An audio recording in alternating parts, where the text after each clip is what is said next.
FI बड़े active हैं इन दिनों अपने मार्केट में। क्या वजह हो सकती है? आज पूरा डिटेल एनालिसिस बताता हूँ कि एफआई कौन से सेक्टर में ज़्यादा खरीद रहे हैं, कौन से सेक्टर में ज़्यादा बेच रहे हैं। इससे हमें क्या फ़ायदा मिलता है? देखिए, मार्केट में ना एक चीज़ होता है कि हमेशा अपने आप को बड़े प्लेयर के साथ चलने के लायक बनाइए। चाहे ट्रेडिंग हो, चाहे इन्वेस्टिंग हो। अगर आप बड़े प्लेयर का पैर पकड़ना सीख गए, पैर मतलब किस तरफ वो कदम बढ़ा रहे हैं, तो आपकी इन्वेस्टिंग की जर्नी हो या ट्रेडिंग की जर्नी हो, काफ़ी आसान हो जाती है। तो इसलिए मैंने ये सोचा कि आज एफआई के बारे में जरा डिटेल में बताया जाए। कौन से सेक्टर में खरीद रहे हैं, कौन से में बेच रहे हैं, बट उससे पहले पूरी कहानी क्या हुई है इन दिनों मार्केट में, एफआईज एक्टिव क्यों हुए हैं, वो सब बताता हूं, तब जाके हम सेक्टर पर आएंगे। ये जो मई का महीना रहा, ये शेयर बाजार के लिए काफी कुछ खास रहा है। पूरे महीने अगर आप देखो, मार्केट में एक पॉजिटिव माहौल बना रहा है। एक के बाद एक अच्छे इंडिकेटर, संकेत आपको मिलते रहे। थोड़ी बहुत गिरावट आई भी तो उससे कोई बड़ी बात थी नहीं, घबराहट की थी, नॉर्मल थी वो। अब देखिए हुआ क्या कि देसी इन्वेस्टर्स तो हमेशा ही भारतीय मार्केट के साथ खड़े रहे हैं। देसी है भैया, अपने देश के, वो कहाँ जाएंगे? कहाँ जाएंगे ऑप्शन तो होता है, लेकिन अपने देश के बारे में वो पहले सोचेंगे। लेकिन इस बार जो चीज बदली है वो है एफआईआई, यानी कि फॉरेन इंस्टीट्यूशनल इन्वेस्टर्स। होते क्या है ये समझाता हूं। ये वो विदेशी खिलाड़ी होते हैं जो बाजार में वापसी करते हैं तो हलचल सी मच जाती है, क्योंकि ये बहुत बड़ा पैसा लेकर के आते हैं। हम और आप जितना शायद गिन भी नहीं सकते, ये उतना बड़ा पैसा लेकर के आते हैं। ऐसे में सवाल ये होता है कि ये एफआई होते कौन है, इनकी एंट्री से इतना फर्क क्यों पड़ता है? असल में ये वो लोग होते हैं जो दुनिया के बड़े बड़े फंड चलाते हैं, जैसे म्यूचुअल फंड चलाते हैं, पेंशन फंड चलाते हैं, इंश्योरेंस कंपनियां होती है। मतलब सोचो कितना बड़ा बड़ा फंड होगा इनके पास, हजारों करोड़ों का पैसा होता है इनके पास। और इनका सिंपल सा एक फंडा होता है, जहां मुनाफा दिखे उधर पैसा लगाओ। और इनका मकसद होता है सिर्फ एक, अपने क्लाइंट्स को बड़ा रिटर्न निकाल के देना। अब जब ये एफआई भारतीय मार्केट में पैसा लगाते हैं तो निफ्टी और सेंसेक्स जैसे इंडेक्स ऊपर भागते हैं, क्योंकि बड़ा पैसा डला है ना, तो ये इंडेक्स को भी हिला देते हैं। इंडेक्स पर इनके इन्वेस्टमेंट से फर्क पड़ता है। रिटेल इन्वेस्टर का भी कॉन्फिडेंस बढ़ता है, इससे ट्रेडिंग वॉल्यूम बढ़ता है, लिक्विडिटी बढ़ जाती है, यानी कुल मिलाकर के एक पॉजिटिव मोमेंटम बनने लग जाता है इनके आने से। अब ये समझाता हूं इनकी वापसी की और कुछ डेटा की बात। वापसी मतलब ये वापसी क्यों करी है? दिसंबर 2023 के बाद पहली बार मई 2025 में सबसे ज्यादा पैसा एफआई ने भारत में डाला है। यानी कि लगभग ये 2 साल बाद की कहानी बता रहा हूं, कहां 2023 और कहां 2025। कितना पैसा डाला है अब तक? लगभग ये 23,778 करोड़ रुपए की नेट बाइंग करी है एफआई ने। और ये जो चार्ट उठाकर देखें, जो आपके सामने दिख रहा है, इस महीने के 2 दिन छोड़कर हर दिन इन्होंने खरीदारी की है। इससे एक बात तो देखो साफ हो जाती है कि विदेशी इन्वेस्टर्स को दोबारा भारत के मार्केट पर भरोसा होने वाला है। मतलब हो चुका है, होने वाला क्या है, लेकिन ये भरोसा अचानक से नहीं आया है। 2024 का साल थोड़ा ट्रिकी रहा था, आपने देखा ही, वो ट्रंप की भमका भमकी की वजह से मार्केट में तेजी तो थी, लेकिन स्टॉक मार्केट में शेयर काफी महंगे हो गए थे, मतलब अपनी वैल्यूएशन से ऊपर की कीमत पे मिल रहे थे। ऐसे में एफआई ने मुनाफा कमाने का मौका नहीं छोड़ा भैया, शुरू हो गए वो मुनाफा कमाना, बेचना शुरू कर दिया उन्होंने। और क्यों किया ऐसा? सितंबर में आपको याद होगा जहां से गिरावट शुरू हुई थी। सितंबर में जब मार्केट ऑल टाइम हाई पर था, तब इन्होंने अगले महीने यानी कि अक्टूबर में 1.14 लाख, यानी कि लगभग 1.25 लाख मान लो, 1.25 लाख करोड़ की रिकॉर्ड बिकवाली करी थी इन्होंने सितंबर में। प्रॉफिट बुकिंग जो उस समय शुरू हुई थी वो फिर अगले 5 महीने तक चलती रही। हर महीने हजारों करोड़ों की नेट सेलिंग हुई थी। लेकिन फिर आता है मार्च का महीना।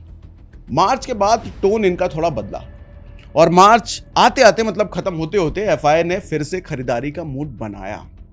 और ये मूड क्यों बदला मार्च से? ठीक है, इसके पीछे कुछ मजबूत कारण देता हूं।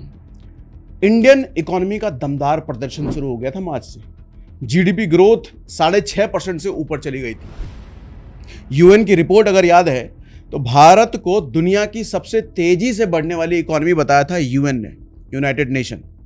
2025 में भारत की ग्रोथ 6.3% रहने का अनुमान है भैया, ये डेटा।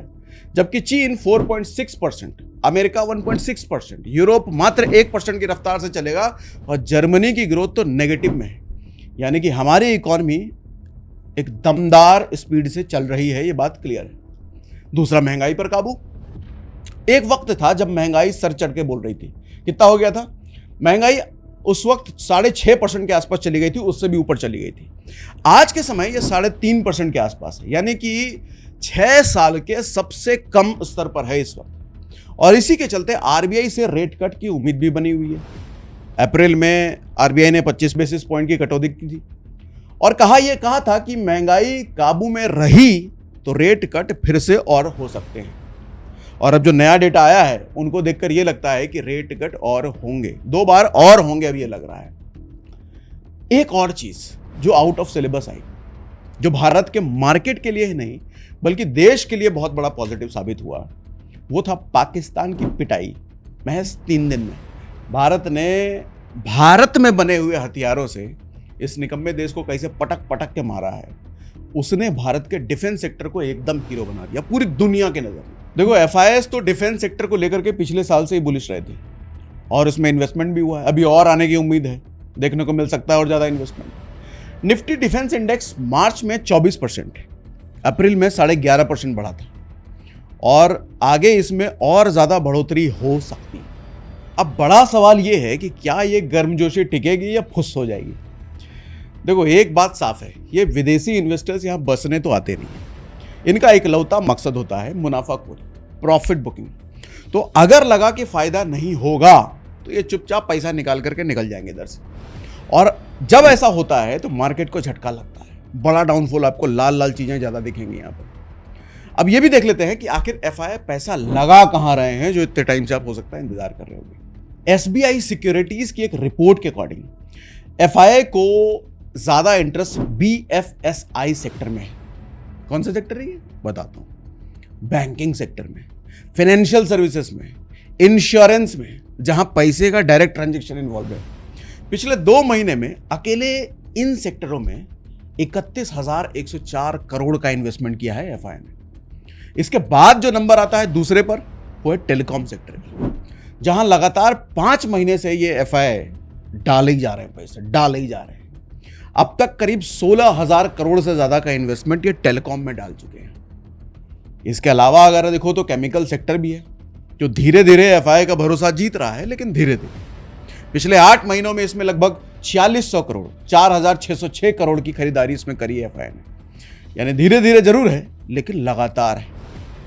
और अब जब ये देख लिया पैसा कहां लगा रहे हैं, तो ये भी देख लेते हैं कि ये पैसा निकाल कहां से रहे हैं।